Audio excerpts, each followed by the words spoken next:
as so often happens, the juiciest, most meaningful, valuable conversations happen after I press record.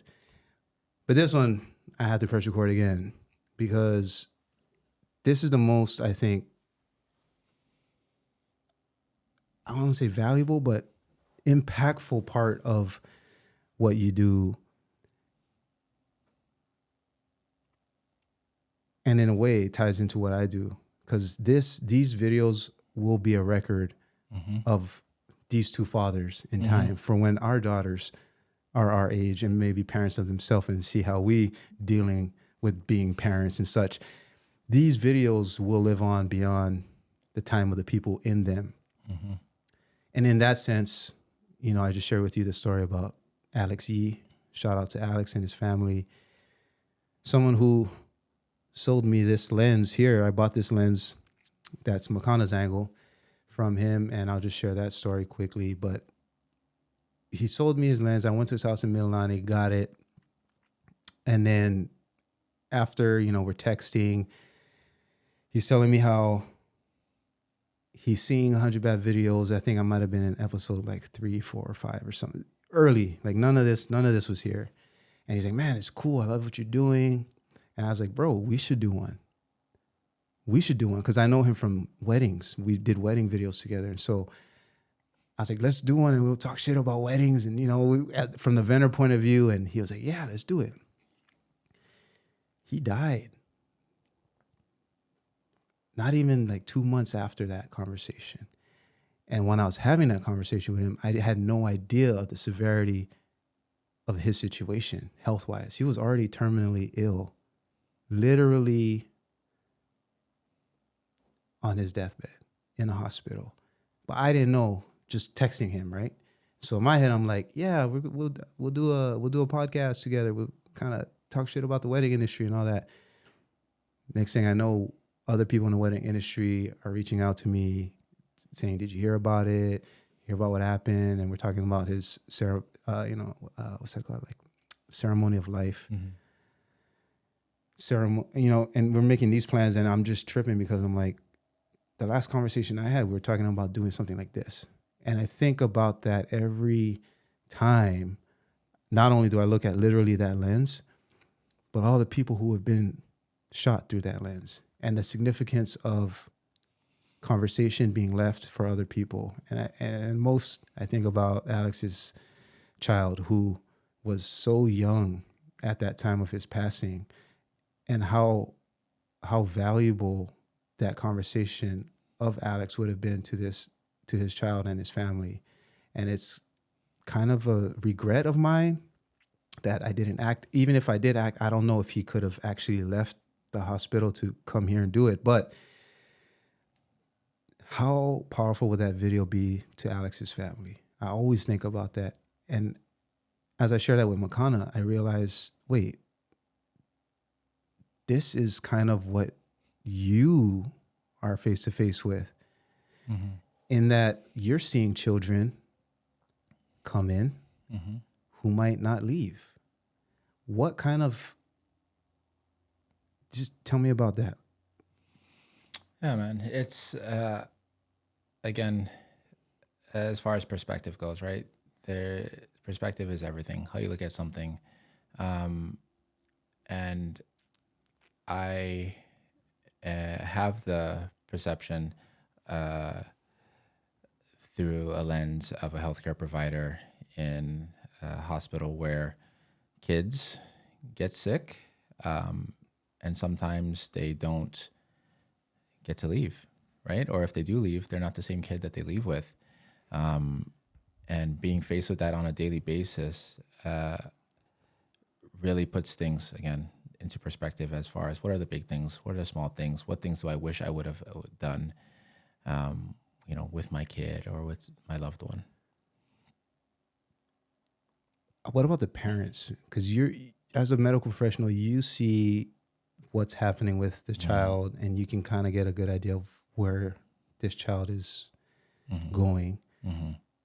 Do you break that news to the parents, or, how do you deal with the parents and that information?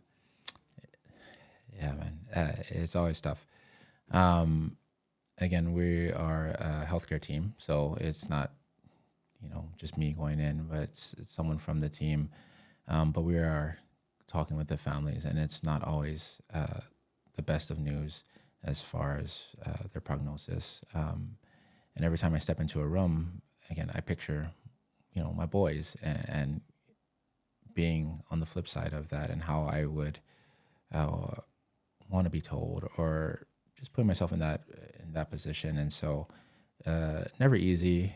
The bedside manner is huge, but that perspective, again, I yell at my son, clean up your toys. But I've had parents tell me, I wish I could, scold them to tell them pick up the toys one more time, or I wish I would have told them this, or told them I love them, because sometimes the kids who come in otherwise healthy and not expecting anything, and stuff happens, and you never get that back, and I can't imagine. And so, as we were talking, I think this capturing moments that will be here, like you said, long after we are, is huge. And so, whether it's, again, I have that voicemail from my grandma that I'm not deleting, and I just listen to it and hear their voice, but putting that into a daily perspective with my kids, and being there, loving them, giving people their flowers, taking the opportunities, the 100 bad videos, taking that step.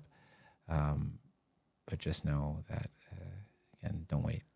How do you not take the weight of that kind of loss? How do you not take it home with you? Oh, it comes home. It comes home, and it comes in the form of hugs and kisses. If it's been a bad day, come home. I love on them hard. And, JC knows. She's like, oh, okay. Yeah, because you can't separate it, and those, some people may be better at it than others. But I think, again, the provider that I am is because of the father that I am.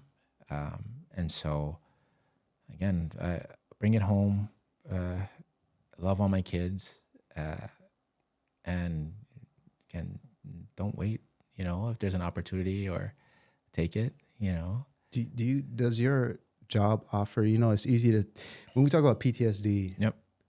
It's traumatic for the hospital staff as well as the family and the patients. So the traumas spread, and military, for example, right? First responders, just kind of built in as far as like therapy or ways to deal with the PTSD, the stress, the mental battle, the mental fortitude of the practitioners there.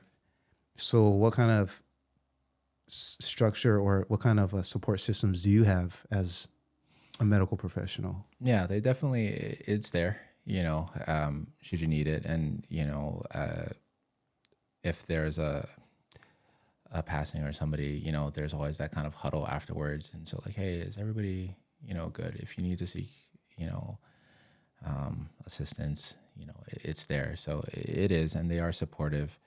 I've never used it because I felt that, I was okay, I didn't need to, but knowing that it's there if I really, I think for me, it's more, again, I can come home, love all my kids, talk with JC, and just appreciate, again, the blessings. I think before all of this, I used to complain way too much. Again, growing up, I thought, okay, I want the nice cars, I want the big house, I want lots of money. And like you said, I think money's nice, it is. I am not acting like I'm not fortunate. But what I do is because I want to help people. And this perspective, I am hesitant to leave this exact role in the hospital and go to like a primary care, because you don't see it as much in a primary care setting, right? Because otherwise they're healthy, they're okay. Sometimes you have obviously a patient who passes away. But being in the hospital and being in the service that I am in infectious disease, we see sick patients, and I'm exposed to that more. And I think that reminder keeps me in that space. And so, would you say that your high, when I say high, I mean relatively speaking to the general population, your high exposure to death gives you more life in a oh, yeah, it does. I think, again, yeah, not even death, it's just being sick. You know what I mean? Health is a crown that only the sick can see. You walk around, right? You're feeling like, oh, walking around and complaining of this and that. But then again, somebody's in the hospital and they're wishing, like you said, you got an injury. You're like, oh man, you know? And so to be a parent of a child who's in the hospital and, you know, majority of the times we're able to get them better. And that's, again, that feels good. You know, getting the thank you notes or saying, you know, the family is saying, hey, you know what, you really helped us go through a tough time. Like that means the world. That's what I do it for, you know? But then again, that perspective that comes with it when things don't go so well, makes me a better dad, a better human. And that's something that I'm hesitant to give up. And, but I'm reminded. And so I hope that everybody kind of takes it into perspective that, again, things could be worse. So count your blessings. You heard it from someone who's on the front lines of these situations. So I guess that's the take home is count your blessings. Go home and love on your family. Yeah.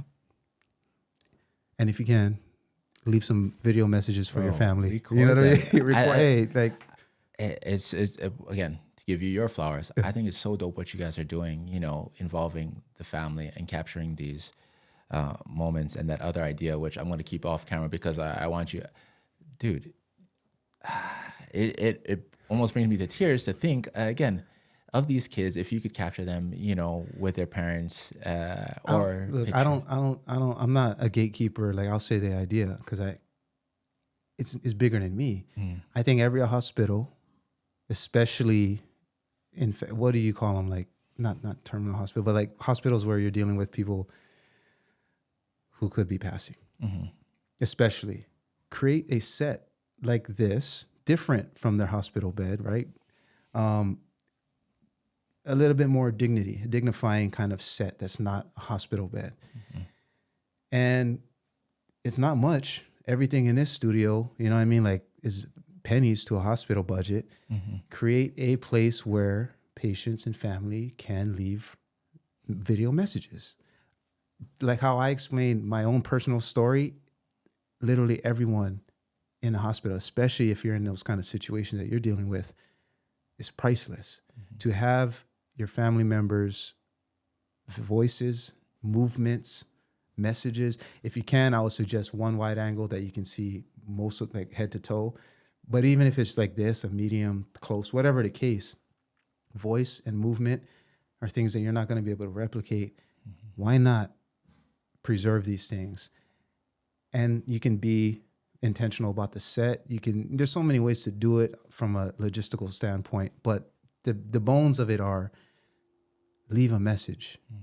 And a lot of times you're not thinking about it when you're thinking about hospital bills. You're thinking about whose shift is it? Where did I park? Validation. All like you're not in the right mind space. I say this as a video professional who took my video camera setup to our child's second birth and didn't take a second of video. Okay. I went in with the full intention of videoing everything. I had the mics. No. When you're in that situation, when you're in that room, you're not in a place of thinking, oh, let me set up the mics and stuff. But if the hospital took that kuleana, if the hospital said, you know what, on this floor, in this room, look, there's your schedule here. There's a 15-minute opening for you. Our staff will help move if it is a patient, if you know, to this place and leave a message. And that kind of stuff, you know, I say it because I don't think it's something that like, hey, Kenji's an overnight billionaire because of this idea. I say it because I know the value it would have for all the people out there who have a voicemail and that's all they have, right? If you had a video, you know what I'm saying, of your grandma, like that's different. And so who knows, with the advancement of technology, it's just getting a lot easier. The barrier to entry to these kinds of things, these videos and stuff, and sharing is getting lower and lower. So it just, to me, seems like a make sense move. And I mean, just think about all the families out there. Like, imagine all the tears from people watching these videos, right? And that's, I mean, to me, it's like, why aren't hospitals, why don't they have a studio like this? I don't know. But it's not about me. I think at the end of the day, it's about those kids who can hear their dad. Mm-hmm. You know what I mean? Like, it's like Alex's kid Mm-hmm. who can, but that's another videographer who, like myself, had the talent, the tech, the abilities to do it. But you're just not, when you're in that place, it's not what you're doing. Yeah. But I'm sure Alex would have, he had enough energy to text me. I'm sure he would have, if that option was available for him, he would have done it. Yeah. So yeah. Thanks, Al, for making me cry, dog.